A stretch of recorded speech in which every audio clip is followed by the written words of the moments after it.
I really do like meeting young people. And often I meet them when I go out to dinner. Some of the servers are younger than I, way younger than I.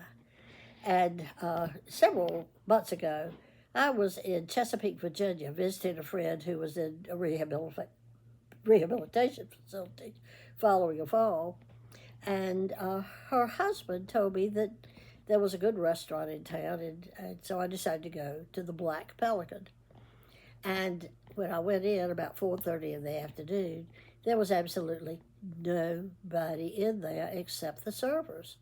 And that's early, I know, but anyway, I was going to stay no matter what.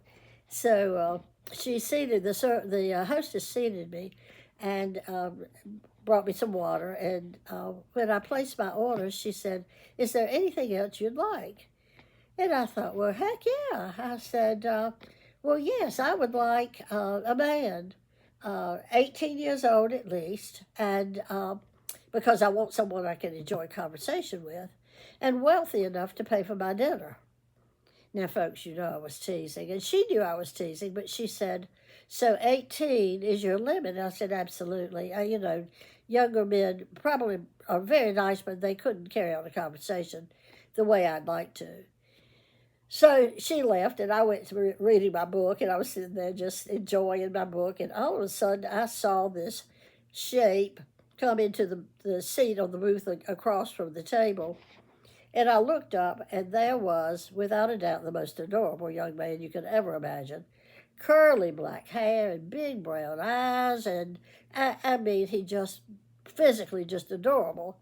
And I looked at him, and you probably know by now I'm kind of playful.